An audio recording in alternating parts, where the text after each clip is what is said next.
মার্কিন president Donald ট্রাম্পের আরোপিত অতিরিক্ত শুল্কের ফলে মিয়ানমার ও ভারতের তিরুপুরের পোশাক শিল্পে ব্যাপকভাবে প্রভাব পড়েছে। এই শুল্ক সরাসরি উৎপাদন, কর্মসংস্থান এবং শ্রমিকদের জীবনযাত্রার ওপর মারাত্মক প্রভাব ফেলেছে। আগস্টের পর থেকে মিয়ানমারের ইয়াঙ্গুনের বিভিন্ন শিল্পাঞ্চলে অন্তত 6টি পোশাক কারখানা বন্ধ হয়েছে। এছাড়া আরও অনেক কারখানা উৎপাদন কমিয়েছে, কর্মীদের অতিরিক্ত সময় বাতিল করেছে বা ছাঁটাইও করেছে। যুক্তরাষ্ট্র মিয়ানমারের পোশাকের চতুর্থ বৃহত্তম বাজার হলেও পদ্মা সেতু, মেট্রো রেল এবং এলিভেটেড এক্সপ্রেসওয়ে নির্মাণের গর্বিত অংশীদার বসুন্ধরা সিমেন্ট। চলতি বছরের আগস্টে মার্কিন শুল্ক 20% থেকে বৃদ্ধি পেয়ে 40% উন্নীত হয়েছে। ফেডারেশন অব জেনারেল ওয়ার্কার্স মিয়ানমারের মুখপাত্র মায়ের মতে এই শুল্ক বৃদ্ধির কারণে কয়েকটি কারখানা ইতোমধ্যেই বন্ধ হয়ে গেছে। মালিকেরা অতিরিক্ত সময় বাতিল করছেন বা কর্মী ছাঁটাই করছেন। শ্রমিকদের ভয় মালিকেরা হঠাৎ চলেও যেতে পারে। আর বন্ধ হওয়া কারখানার অধিকাংশই চীনা মালিকানাধীন। এগুলো ইয়াঙ্গুনের শেপিথা, ফ্লাইং থারার এবং শেলিনবান শিল্পাঞ্চলে অবস্থিত। বড় ক্ষতিপূরণ এড়াতে অনেক মালিকই উৎপাদন পুরোপুরি বন্ধ না করে সীমিত করে দিচ্ছেন। মিয়ানমারের কাটিং, মেকিং অ্যান্ড প্যাকিং খাতে প্রায় 8 লাখ মানুষ কর্মরত।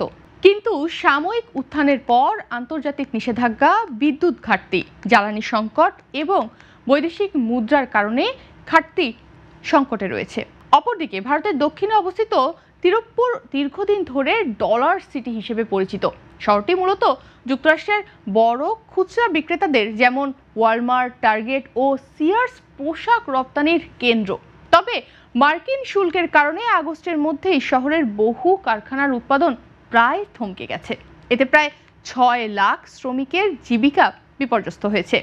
তিরুপুরের শ্রমিকরা আগে মাসে প্রায় $450 আয় করতেন, যা উৎপাদন কমে যাওয়ায় $250 নিচে নেমে গেছে এখন।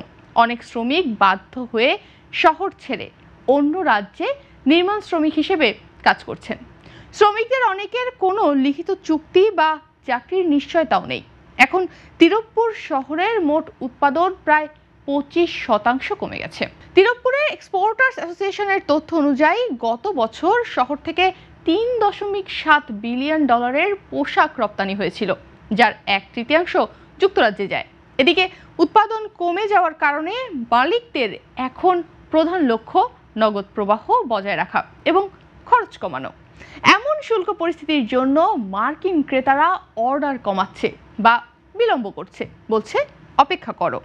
তাই উৎপাদন 70% পর্যন্ত কমানোর পরিকল্পনা রয়েছে। যুক্তরাষ্ট্রের শুল্ক বৃদ্ধির ফলে ভারত ও মিয়ানমারের পোশাক রপ্তানিতে বড় প্রভাব পড়েছে। ভারতীয় রপ্তানিকারকরা আশঙ্কা করছেন, ভারতে এই শুল্ক বৃদ্ধির ফলে যে পরিস্থিতি সৃষ্টি হয়েছে তার জন্য বাংলাদেশের ও ভিয়েতনামের মতো প্রতিদ্বন্দ্বী দেশগুলো মার্কিন বাজারে দ্রুত জায়গা দখল করবে। মার্কিন ক্রেতারা বাংলাদেশের ও ভিয়েতনামের পণ্যের ওপর কম শুল্ক আরোপ করেছে, যা মাত্র 20%, যা ভারতীয় পোশাকের প্রতিযোগিতা কঠিন করে তুলেছে।